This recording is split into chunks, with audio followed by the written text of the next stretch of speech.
Shalom saudara-saudara semua. Apa kabar saudara? Semua masih percaya Yesus?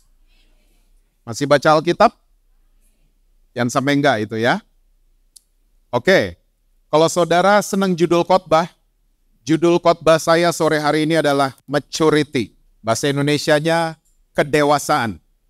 Oke, kita akan lihat Alkitab kita bersama dalam kitab Amsal pasalnya yang keempat.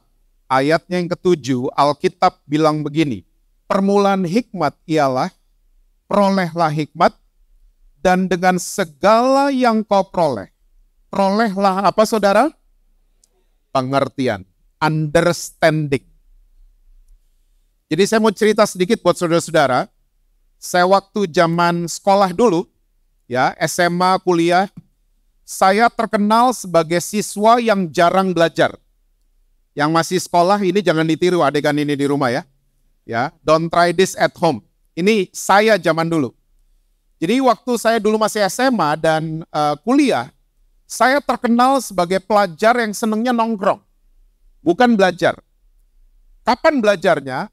Saya belajar selalu semalam sebelum ujian. Kita punya singkatan zaman dulu SKS. Sistem. Oh, masih pada tahu ya. Ternyata sama masalah kita kayaknya ya. Nah jadi semalaman itu saya hafalin semua materi ujian untuk besok. Ya, untuk keesokan harinya. Nah, waktu saya kuliah semester 1 sampai semester 3, saya nggak pernah sadar. Setiap hari ujian dan saya datang di kampus, hal yang normal terjadi. Saya disapa sama teman saya. Jess, begitu. Nah saya noleh. Waktu saya noleh dan kita mulai ngobrol, saudara tahu nggak apa yang terjadi? Semua huruf dan angka yang sudah saya hafalin runtuh semua. Karena ngobrol. Ya. Hasilnya adalah setiap saya masuk ke ruangan ujian semester 1 sampai 3, saya nggak bisa mengerjakan ujian dengan baik.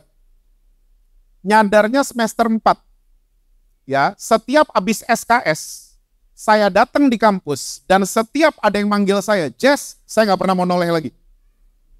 Saya langsung jalan terus ke ruangan ujian dan hasilnya adalah saya bisa mengerjakan ujian dengan baik sampai saya lulus kuliah. Nah hari itu saya ngambil jurusan ekonomi. Dan hari ini kalau ditanya, Jess masih tahu nggak mata-mata kuliah yang kamu ambil zaman dulu? Masih tahu? Keuangan negara, matematika bisnis, ekonomi mikro, ekonomi makro, masih tahu semuanya. Tapi kalau ditanya, ngerti nggak? Nggak ngerti. Lupa semuanya. Nah, firman Tuhan ingin mengajarkan buat kita semua pada sore hari ini. Dari segala yang kau perolehlah pengertian. Karena orang yang ngerti sudah pasti tahu. Tapi orang yang tahu saja belum tentu ngerti. Tua itu pasti. Dewasa adalah pilihan. Dan orang yang memilih untuk mengerti adalah orang yang memilih menjadi dewasa. Karena dia memilih untuk mengerti. Nah, sadly speaking, banyak banget istri cuman tahu suami mereka siapa tanpa mengerti suami mereka. Di Bethesda nggak ada. Banyak suami cuman tahu istri mereka, tapi mereka tidak mengerti istri mereka. Yang paling menyedihkan, banyak orang tua cuman tahu bikin anak. Tapi mereka nggak pernah mengerti anak-anak mereka. Ingat, setiap generasi warnanya selalu berbeda.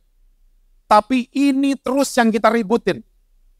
Pak, anak saya pakai anting, diributin sama orang tuanya. Pak, anak saya celananya kekurangan bahan. Ya, itu cuma perbedaan warna generasi. Generasi di atas kita, celananya bahannya lengkap. Generasi hari ini, jeansnya robek-robek.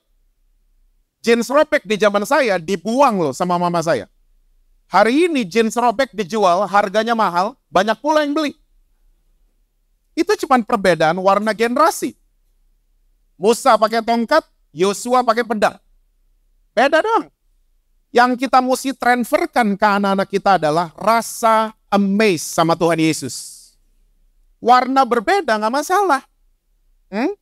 cuman jeans robek beda, kita bisa ribut bertahun-tahun. Kita bisa konflik sama anak-anak kita. Cuman karena ada perbedaan warna. Coba mulai get the understanding tentang anak-anak kita. Jangan cuma tahu bikin anak. Jangan cuma tahu kita punya masalah. Tapi mulai get the understanding kenapa Tuhan izinkan saya mengalami masalah. Mulai mengerti, karena setiap masalah itu cuma boxnya doang, masalah namanya. Tugas saudara dan saya adalah unboxing. Karena setiap masalah yang Tuhan izinkan selalu ada pesan di dalamnya. Mesti kita tahu tuh pesannya apa. Dan setiap pesan di dalam masalah selalu untuk merubah saudara dan saya. Itu tujuan masalah yang diizinkan sama Tuhan. Karena masalah selalu sepaket dengan jalan keluar. Betul ya? Jadi tujuan masalah bukan untuk ada jalan keluar, tapi tujuan masalah untuk merubah saudara dan saya. Get the understanding. Nah, yang paling menyedihkan dari orang Kristen adalah begini. Kita seringkali cuma tahu Yesus, tapi kita nggak pernah mengerti dia. Ini yang paling menyedihkan. Kita cuma tahu judul-judul kitab di dalam Alkitab kita. Kayak saya tadi, keuangan negara, ekonomi mikro, cuma tahu judulnya aja.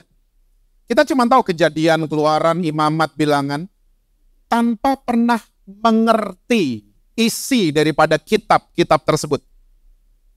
Karena saya percaya Pastor Ivan sudah jelaskan buat saudara, Alkitab adalah buku tentang pribadi yang namanya Yesus Kristus.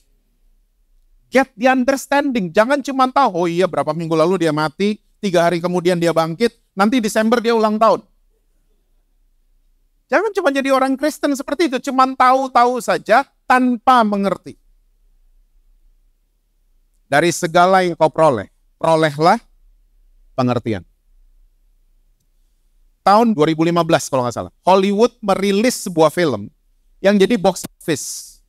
Judulnya Sally, yang main Tom Hanks. Pernah nonton? Yang nonton cuma saya sama Pastor Ezra, yang lain mainnya kurang jauh kayaknya ya. Sally, it's a true story. Sally ini nama seorang kapten pilot dari US Airways. Ya, nama lengkapnya Celine Berger.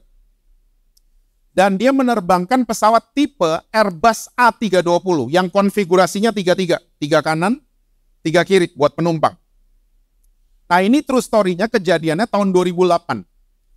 Jadi pesawat ini terbang dari LaGuardia Airport di New York. Good weather, cuaca bagus. Tiba-tiba di ketinggian tertentu ada kelompok burung terbang ke arah pesawat ini dan menabrak mesin di sebelah kanan. Meledak dan terbakar mesinnya. Kapten Sally waktu lihat mesin sebelah kanan terbakar, in 9 seconds, dalam 9 detik, berapa detik saudara? 9 detik. Dia memutuskan untuk muter balik pesawatnya dan mendaratkan pesawat ini secara darurat di Hudson River, Sungai Hudson. Sungai Hudson itu Ciliwungnya kota New York. Oke. Mendarat darurat, dan singkat cerita, semua penumpang selamat, saudara. Selamat semua. Dan pramugari dan para pramugara waktu cerita sama wartawan, mereka ceritanya begini. Kapten Sally itu tenang sekali.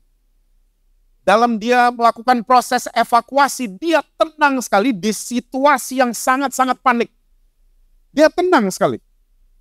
Nah, waktu udah selesai proses evakuasi, Kapten Sally ternyata dipanggil sama perusahaan US Airways. Karena dianggap bikin rugi. Ya, satu pesawat hilang tuh nggak main-main, saudara. Mahal banget. Ya, ditaruh di ruangan interogasi, dia mulai diinterogasi sama para interrogator. Ya, mulai ditanya. Kapten, kamu adalah salah satu kapten kami yang menggunakan alat simulator pesawat. Itu udah ratusan kali lebih untuk A320. How come kamu bisa daratin pesawat ini di sungai? Karena menurut mesin simulator, dari ketinggian kamu ditabrak, masih bisa kembali ke airport. Menurut simulator, kamu udah ratusan kali.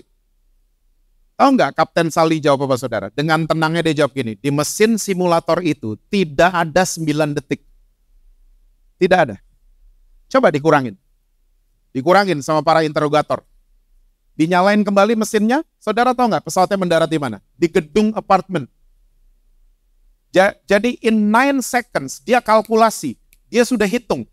Karena dia sering latihan.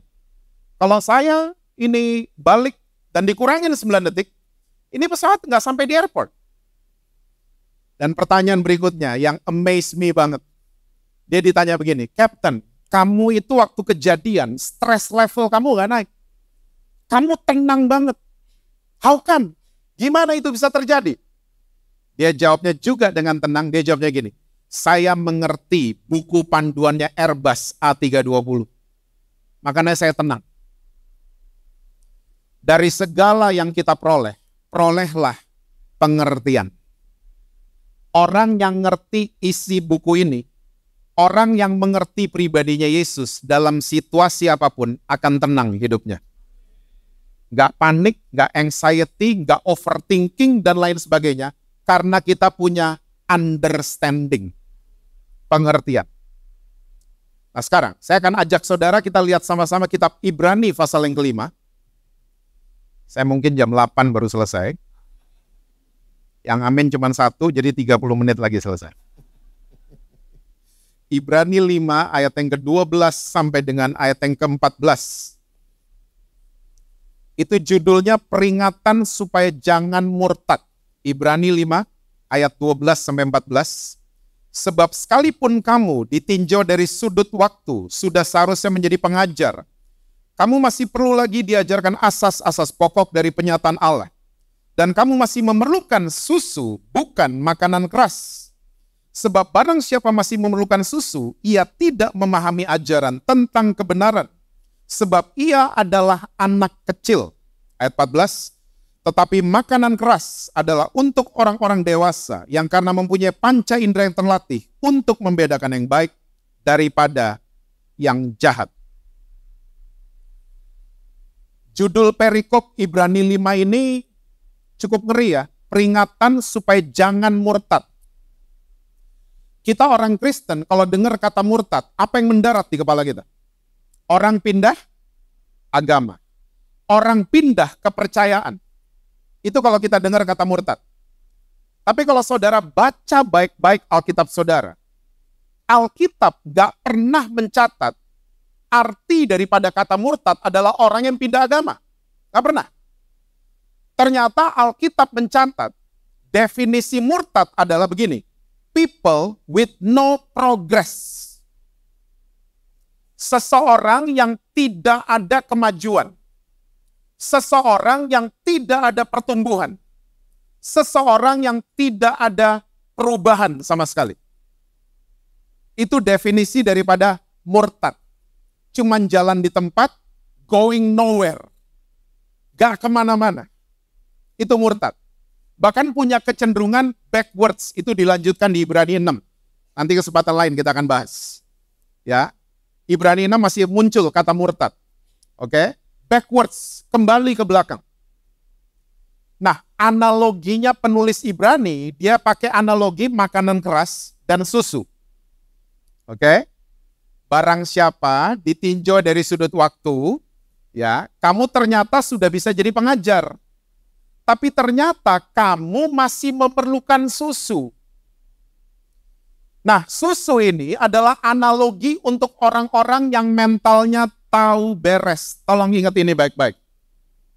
Tahu beres. Mentalnya mental dicekokin. Gak pernah mau develop, gak pernah mau mengembangkan kemampuan untuk mengunyah. Digesting. Coba-coba. Kalau anak-anak kita udah umur 6 tahun, minumnya terus susu, tidak mau makanan yang ada teksturnya, kita bawa dia ke dokter nggak? Bawa pasti, dok ini kenapa anak saya? Di pencernaannya mungkin ada sesuatu. Nah, kalau di alam jasmani kita bisa segitu peduli, kenapa di alam rohani kita nggak peduli seringkali? Kita nggak ada pertumbuhan, kita nggak peduli. Mental kita mental tahu beres. Oh, ada Pastor Ivan kok. Nanti juga dia yang khotbah. Ya, Kita nggak mau mengembangkan kemampuan digesting, mengunyah. Padahal ditinjau dari sudut waktu, sudah seharusnya kita bisa jadi pengajar. Wah Pak, saya bukan pengkhotbah, bukan itu konteksnya. Ya, pengajar maksudnya begini, kita at least bisa ngajarin anak-anak, ajarin cucu-cucu kita. Jangan cuma tahu beres, nitipin anak-anak di guru-guru sekolah minggu, nitipin anak-anak di youth pastor. Ya, anak-anak kita ketemu guru sekolah minggu sama youth pastor cuma seminggu sekali loh. Karena please, let me tell you this, orang tua adalah guru terbaik untuk anak-anak mereka. Ajarin dong anak-anak, ajarin dong cucu-cucu kita. Jangan cuma tahu beres. Saya punya sahabat, dia setengah Bulgaria, setengah Iran. Gedenya di Paris. Complicated ya. Kita setahun sekali ketemu, kecuali pandemi kemarin, memisahkan kita. Kita cuma bisa video call, cuma bisa Zoom. Nah, 2022 akhirnya ketemu dia lagi di Bali. Karena kita selalu kalau ketemu di Bali. Ya. Nah, kita ketemu, dan kita berdua kalau ketemu, kita punya, apa tuh? Kita punya liturgi. Kita punya favorit makanan. Nasi babi kecap. Di bypass Sanur. Itu nasi babi kecapnya, pakai sambelnya mereka. Aduh, itu hap pertama, langit terbuka. Enak banget. Enak banget. Nah, ini favoritnya kita berdua. Nah, kita 2022 waktu ketemu di Bali, langsung soy pork. Oh, definitely, dia bilang. Oke, let's go. Sampai di The Hub, baru dibukain pintunya, kita udah nggak lihat menu. Mbak, nasi campur, nasi babi kecap 2. Langsung begitu. Datang, makanan ini, saya digedein di ibu kota Indonesia, dia digedein di Paris. Orang Indonesia kalau makan, kayak diminum makanan kan, cepet banget. Dan bener, nasi babi kecap waktu datang, saya nggak sampai 10 menit, udah habis. Udah habis. Saya waktu habis, saya noleh ke depan, ternyata sahabat saya baru 2 hap. Saya mulai tanya, saya lupa soalnya. Gimana, soy porknya agak beda kali ini? Oh enggak, I really like it. Tapi please remember, ya, kamu kan gede di Jakarta, saya gede di Paris. Orang Jakarta diajarin ngunyah 32 kali, di Paris 72 kali. Makanya kalau nanti saudara ke Prancis, amin saudara, berangkatlah yang ngomong amin. Yang amin kedua telat. Semua berangkat. Di Prancis kalau udah dinner time dan restorannya penuh, udah nggak terima customer lagi, ditutup restorannya. Beda sama Indonesia kan? Indonesia restoran udah penuh, kita tetap masuk. Berdiri di meja customer loh lagi makan. Mbak, udah mau selesai mbak. Udah mau minta bill, Mbak. Orang Indonesia. Di Prancis nggak bisa kayak gitu. Hah? Dan dia menambahkan penjelasannya.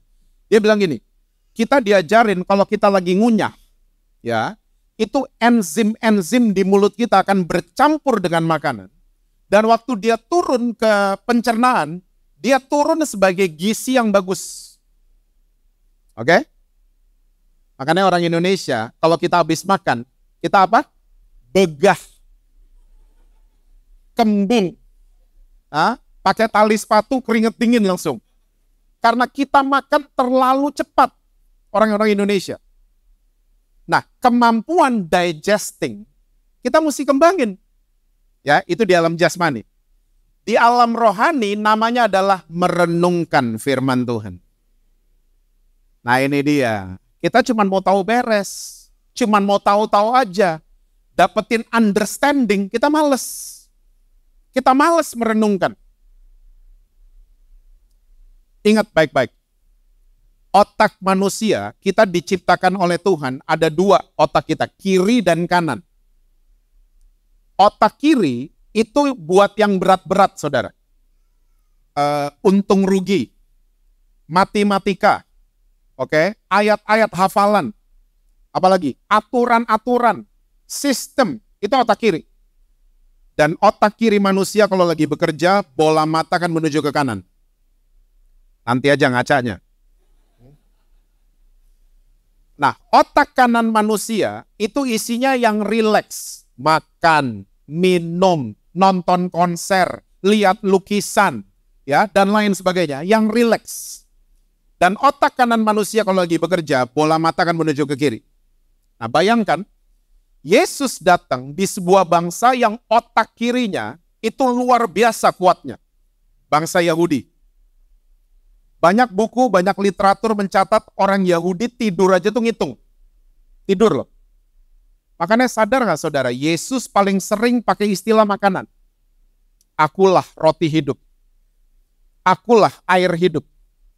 Dan metode pemuritannya Yesus selalu di atas meja makan. Nyadar? Pernah punya foto Yesus di depan papan tulis, 12-nya lagi duduk? Ada. Itu metode orang Yunani. Metodenya Yesus di meja makan, di atas perahu, di bawah pohon, dan seterusnya. Nah, ternyata metodenya Yesus ini sampai hari ini masih relevan. Ada seorang dosen dari universitas di Depok. Sebelum pandemi, dia upload ceritanya ke sosial medianya dia. Dia tulis cerita dengan lengkap. Dia bilang gini, waktu saya menggunakan metode orang Yunani dalam saya mengajar mahasiswa saya menemukan saya banyak frustrasinya, katanya. Karena setiap saya habis deliver mata kuliah 1,5 jam, dan saya bertanya, ada yang mau bertanya? Mahasiswa saya nggak ada yang mau bertanya. Kalaupun ada yang bertanya, pertanyaannya di luar konteks. Pak, liburnya kapan? Di luar konteks. Jadi dia frustrasi. Dan dia mencatat di situ, akhirnya saya menemukan metodenya orang Yahudi. Bukan Yahudi sebenarnya. Metodenya Yesus.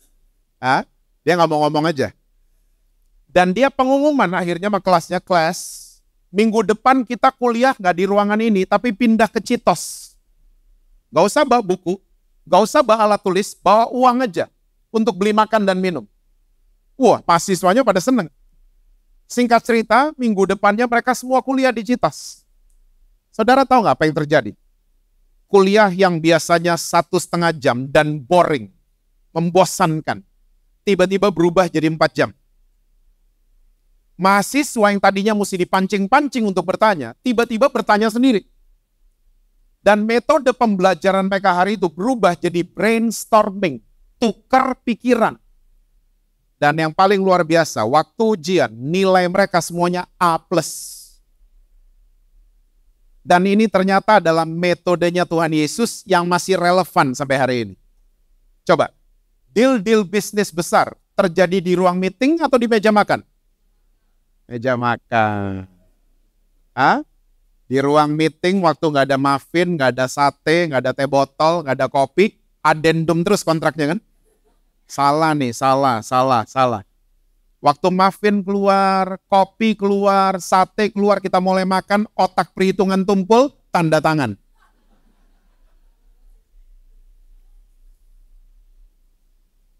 Yang masih single, kalau menyatakan cinta, jangan pernah di atas busway.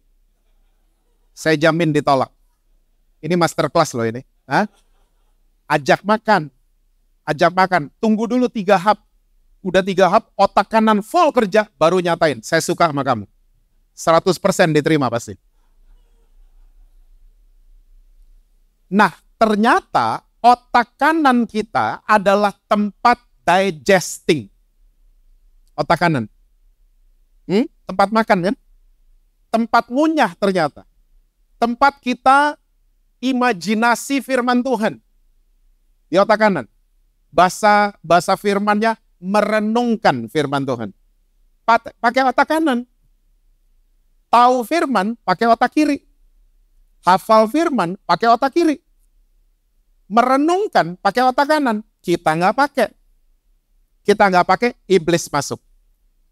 Iblis masuk, dia kasih bahan perenungan yang tentunya bukan firman Tuhan. Dia kasih khawatir, dia kasih apa lagi? Kepahitan, balas dendam, dan lain sebagainya. Itu yang kita renungin. Tahu ayat. Pernah ketemu orang Kristen begitu? Atau sering kayak gitu?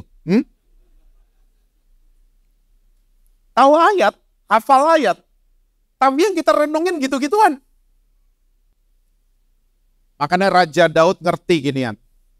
Dia buka kitab Mazmur dengan ngomong gini, renungkanlah firman Tuhan tiap hari Natal. Siang dan malam. Karena iblis mendakwa saudara sama, siang dan malam juga. Kepala kita mesti di-guard sama firman Tuhan. Digest. Biasakan untuk merenungkan firman Tuhan. Yang setuju bilang amin. Lanjut ayat 13 coba lihat. Sebab barang siapa masih memerlukan susu. Dengan kata lain, barang siapa yang tahu beres. Mentalnya dicekokin. Oke? Ia tidak memahami ajaran tentang apa? Kebenaran. Righteousness bahasa Inggrisnya. Sebab ia adalah anak kecil.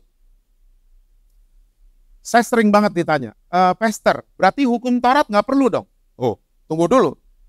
Hukum Taurat perlu buat orang-orang yang baru terima Yesus. Perlu diajarin historinya, sejarahnya. Karena hukum Taurat itu buat anak-anak. Aturan-aturan itu buat anak-anak. Oke?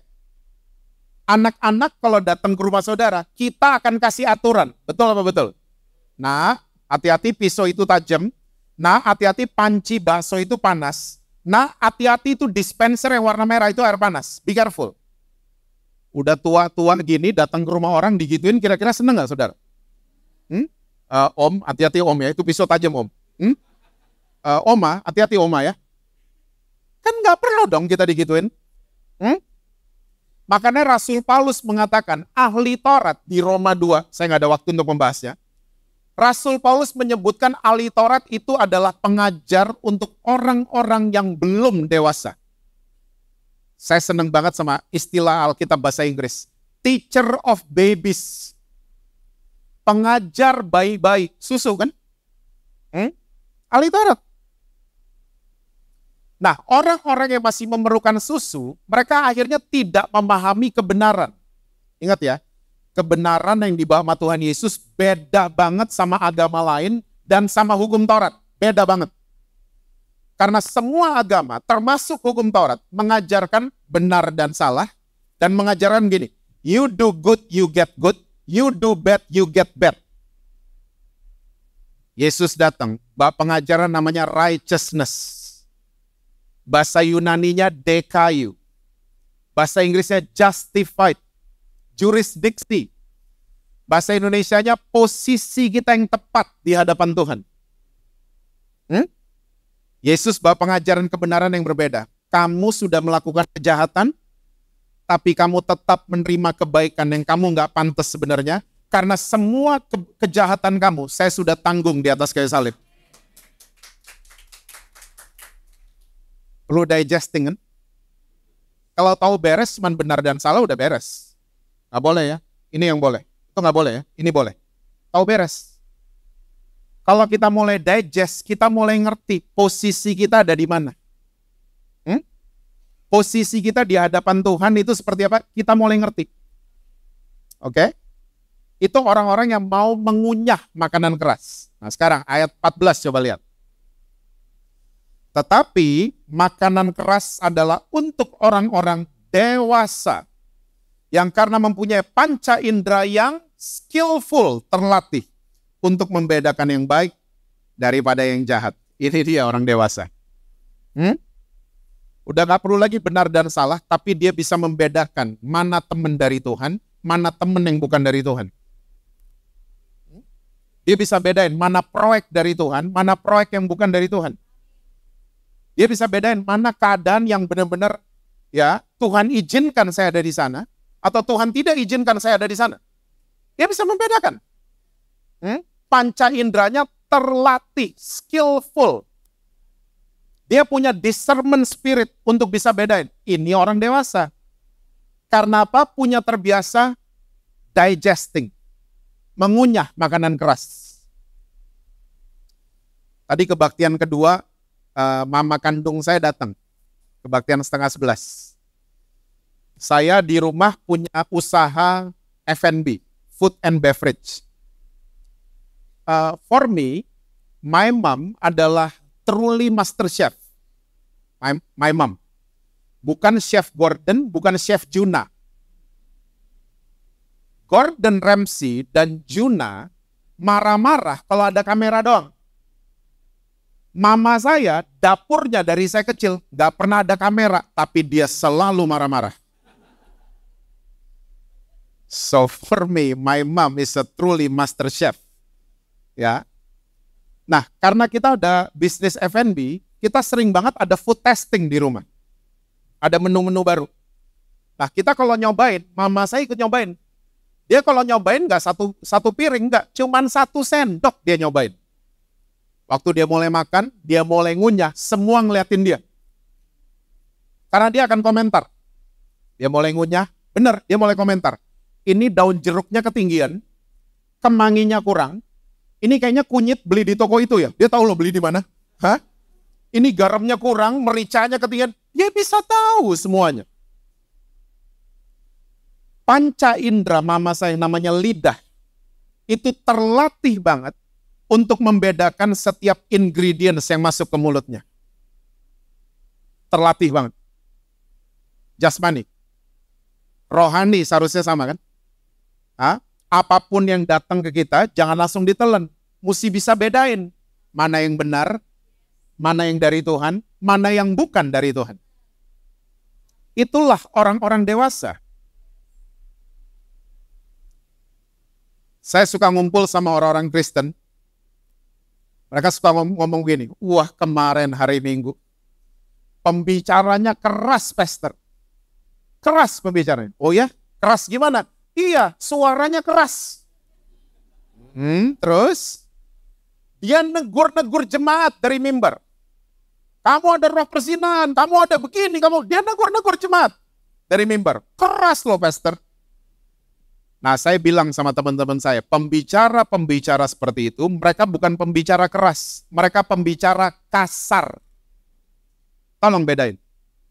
Di Alkitab ada Yohanes Pembaptis. Ketemu orang, semua dipanggil ular sama dia. Ular bludak kalian semua. Kasar. Bukan keras. Terus pembicara keras maksudnya apa? Pembicara keras adalah pembicara yang membangkitkan iman para pendengarnya. Habis terima doa berkat, jemaat ini tahu, I know what to do. Ya, saya tahu keputusan apa yang saya mesti ambil karena baru terima solid food.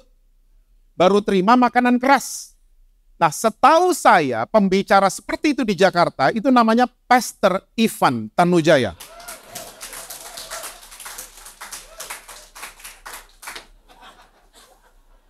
Super handsome. Ya. Iman kita terbangun. Bukan jadi ketakutan. Hah? Bukan jadi tertuduh dengar firman Tuhan. Tapi terbangun untuk bangkit. Untuk bisa menentukan keputusan yang tepat. Itu makanan keras.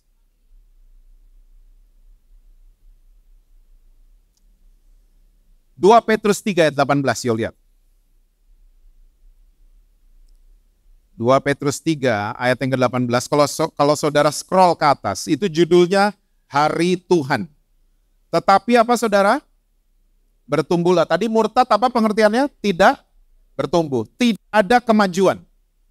Oke? Bertumbuhlah dalam kasih karunia, bukan dalam hukum Taurat. Oke? Kalau hukum Taurat kita backwards. Kita mundur.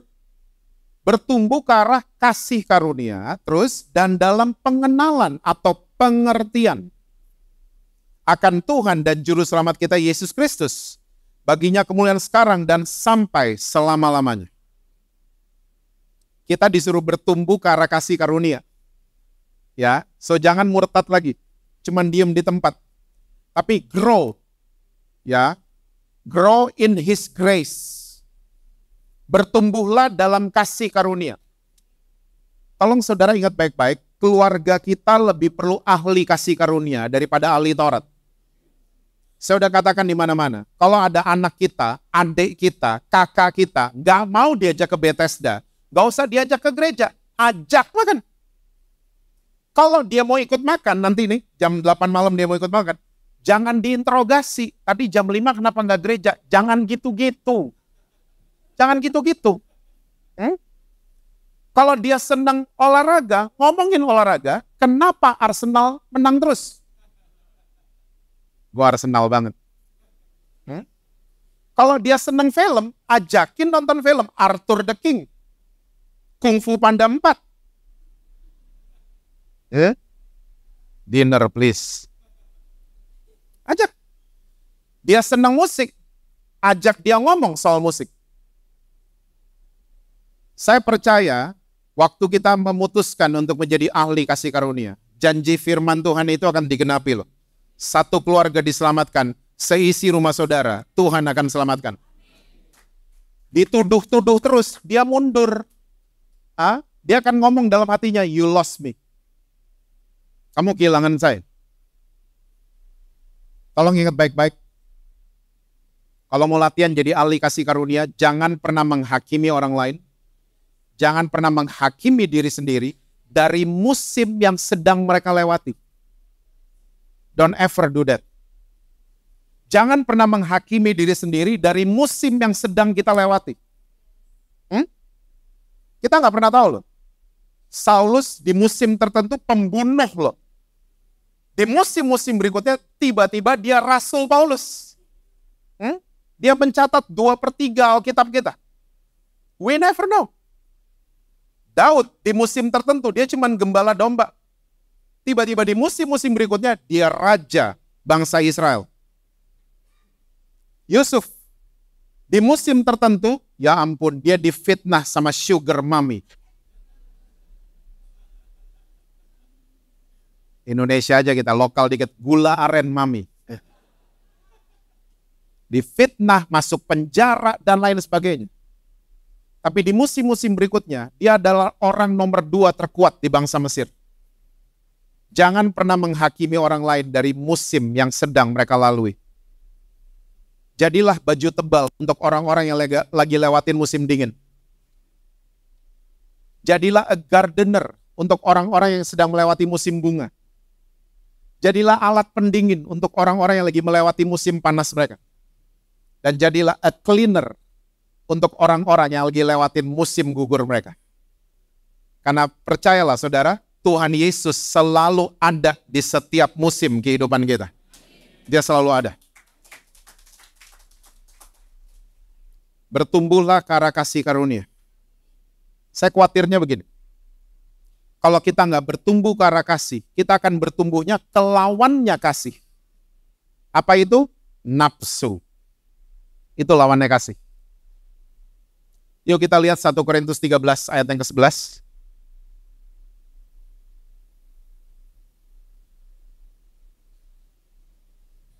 Saudara mesti tahu, kota Korintus adalah kota yang punya latar belakang. Kota ini dikuasai sama nafsu. Karena salah satu dewi yang disembah sama orang Korintus, itu adalah dewi seks. Namanya Afrodit. Afrodit cantik banget. Suaminya banyak, selingkuhannya banyak, berondongnya banyak, anak-anaknya pun banyak. Afrodit. Dan nama anak-anaknya ngeri-ngeri semua. Nama anak sulungnya Eros. Bahasa Indonesianya nafsu. Anak nomor 2 namanya Phobos. Akar kata dari fobia. Ya, bahasa Indonesianya takut. Ada anak lagi namanya teror, ngeri-ngeri nama anaknya. Saudara pernah ketemu ada keluarga anak-anaknya begini namanya di Kelapa Gading? Nafsu makan dulu gitu. Ngeri banget. Ngeri banget ya kalau udah kayak gini ya. Dan please do remember this. Orang kalau nggak bertumbuh ke arah kasih, mereka akan dikuasai sama 2 ini. Nafsu sama takut. Coba lihat di mana-mana. Kita kalau makin nggak ngerti kasih karunia Tuhan Yesus, kita akan selalu dikuasai sama 2 ini. Nafsu sama ketakutan. Always. Makanya Rasul Paulus sebelum mencatat ayat 11, dia dibukain pewahyuan the fruits of love, kan?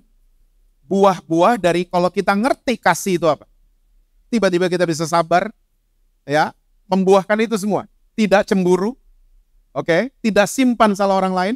And let me tell you, tolong ingat baik-baik. Kasih itu bukan feeling. Cinta, love, kasih itu bukan perasaan. Tapi saya suka sama dia, itu attraction. Ya, saya suka sama cowok itu attraction. Oke? Karena cinta itu bukan perasaan, tapi cinta adalah keputusan. Decision.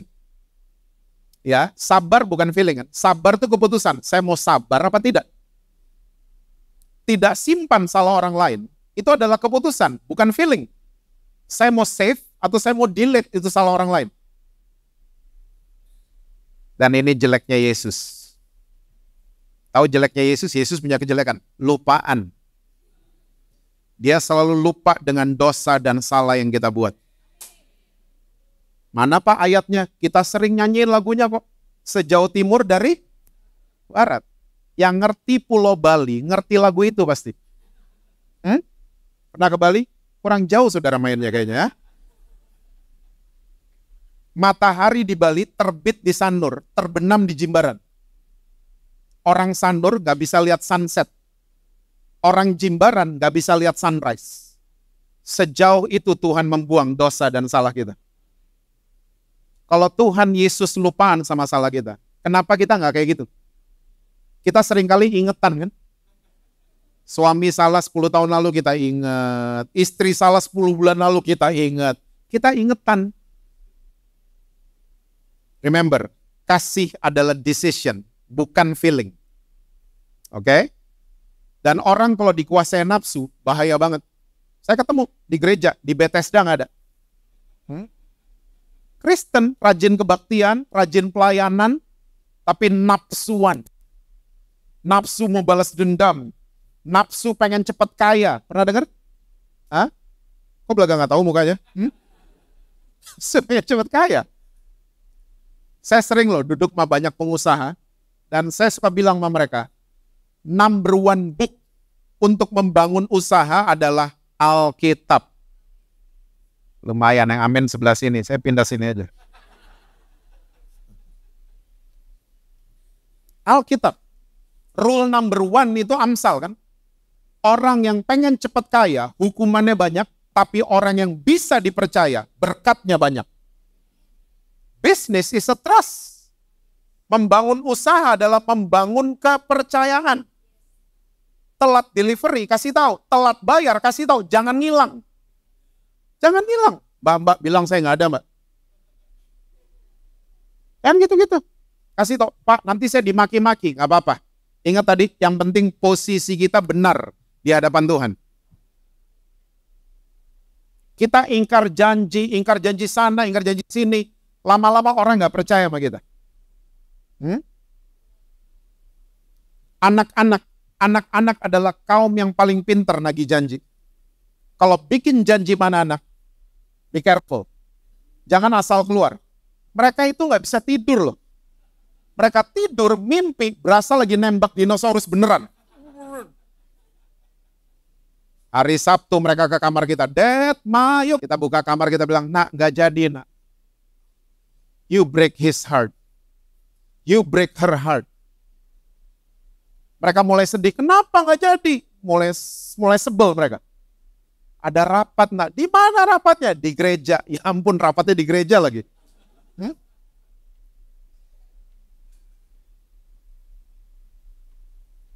Kita sering janji sama Tuhan. Siapa yang suka ingkar janji? Tuhan apa kita? Kita lagi suruh Tuhan ngapain, saudara tahu jawaban. Jadi bangun diri, jadi orang yang bisa dipercaya. Karena orang yang bisa dipercaya, kliennya banyak. Proyeknya banyak. Business is a trust. Yang kedua, takut. Orang kalau udah gak dikuasai sama kasih, dikuasai sama ketakutan. Overthinking, tahu gak overthinking? Kita down payment, masalah yang gak ada. Di down payment sama kita. Dipanggil-panggil tuh masalah. Mana nih? Hah? Datang beneran. Saya cuma mau katakan sama saudara-saudara, jangan khawatir karena kita selalu jalan sama Tuhan Yesus yang luar biasa. Jangan khawatir. Takut tuh dari iblis. Takut itu mesti dihadapi. Takut. Saya kalau naik pesawat, orang Kristen suka bikin malu loh. Hah? Pesawat goyang dikit, kalung salib dipegang. Aduh, kenapa tuh orang? Kalung salib dipegang. Hah? Pernah Desember kemarin kayaknya. Saya lagi naik pesawat, saya mungkin sering goes sama pilot-pilot. Jadi saya agak-agak tenang kalau naik pesawat. Ya, mereka suka cerita itu kalau goyang di atas itu cuman karena ada tekanan udara yang berbeda katanya. Sama lah kayak mobil di bawah itu ada lubang jadi goyang. Iya, mobil di bawah, ini pesawat di atas, bos. Hah? Nah, Desember kemarin ini cukup kuat turbulensi. Wah, satu pesawat teriak udah aneh-aneh, saudara. 2 bangku dari saya, darah Yesus. Nah, ini dia. Nah, kalau ada apa-apa saya mau sel grup sama dia. Tiba-tiba paling belakang teriaknya paling gede. Tahu nggak teriaknya apa? Setan gitu, setan dipanggil.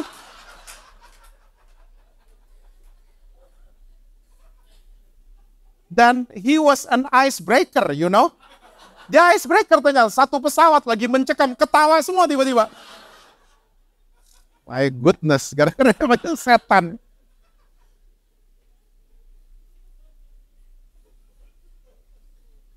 Jangan takut. Takut tuh dari iblis. Hah? Takut tuh dari iblis, makanya takut mesti dihadapi. Yang mesti dihindari itu bahaya. Ya, bahaya dihindari. Ngopi mamantan, hindari. Bahaya. Hah? Ada ular kobra, lucu amat. Sini. Itu namanya blow on. Itu bahaya soalnya. Itu kobra bahaya soalnya. Bahaya mesti dihindari. Takut mesti dihadapi. Bertumbuhlah dalam kasih karunia. Yuk ayat terakhir. Ketika aku kanak-kanak, aku berkata-kata seperti kanak-kanak, aku merasa seperti kanak-kanak, aku berpikir seperti kanak-kanak. Sekarang sesudah aku menjadi apa, saudara? Dewasa. Aku meninggalkan, ini salah nih Indonesianya ya. Bahasa Yunaninya katargeo. Bahasa Inggrisnya destroy. Karena cuman kalau ditinggalin bisa kembali.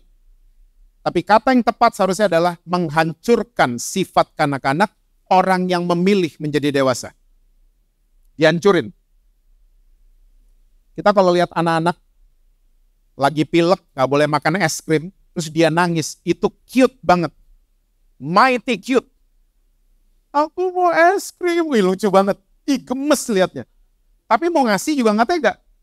Ya, saudara bisa bayangin gak? Udah tua-tua kayak gini, kayak begitu di mall. Om, gimana om? Oma? Gak banget kan? Tapi in real life, banyak banget yang begitu. Ya, saya suka ketemu banyak banget. Saya cinta banget sama dia. Dia tapi suami orang. Tapi dia ngerti aku.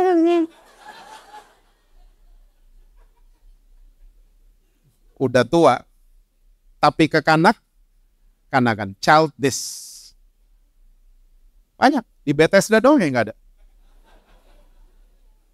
Amin. Dewasa itu pilihan. Dari apapun yang kita perolehlah understanding, pengertian. Orang yang makin mengerti, dia akan semakin dewasa setiap hari. Dan saya percaya waktu kita memilih menjadi dewasa, semua hal yang luar biasa akan mendarat di zona kehidupan saudara-saudara.